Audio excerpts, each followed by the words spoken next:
Musa, sudac Vladimir Slovačka, pomoćnici Miroslav Benjić.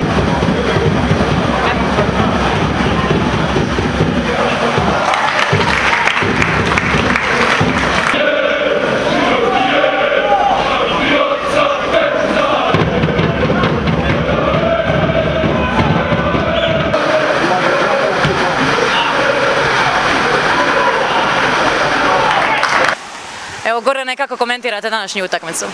Pa evo, bilo je dosta teško, vrijeme je bilo malo loše, kiša je malo stvarala probleme, ali evo, otvorili smo rano utakmicu u Pogletkom i sigurno nam je bilo dosta lakše, imali smo prednost iz prve utakmice od 2 gola i sigurno da nismo išli da srljamo, išli smo da igramo strpljivo, znali smo koje su njihove mane i greške u igrama, čekali smo to, iskoristili smo i došli smo brzo do 3 pogotka i na kraju smo priveli utakmicu kraju i svi smo zadovoljni i sretni idemo u drugo kolo u Češku sa Mladom Boleslav da igramo.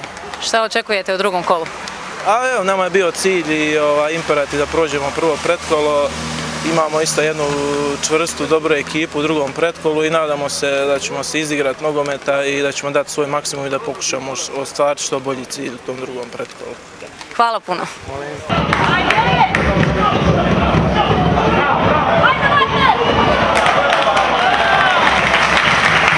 Kako komentirate današnju utakmicu? Pa ništa, momci iz prve utakmice donijeli dobar rezultat, ali trener rekao da nema puštanja i uz maksimalan pristup pokazali smo da smo dosta bolja ekipa, eto i na kraju zasluženo bez gola iz 2 utakmice s 5-0 ukupni savladali. Što očekujete od idućeg kola? Pa eto, Mlada Boleslav je kvalitetnija sigurna ekipa od Gabale, ali mi se ne predajemo. Nama je zacrtano ove godine da ako mognemo proći ovo drugo pretkolo i mi ćemo pokušati to ostvariti ove sljedeće 2 utakmice. Prva je odmah u četvrtak, ja mislim.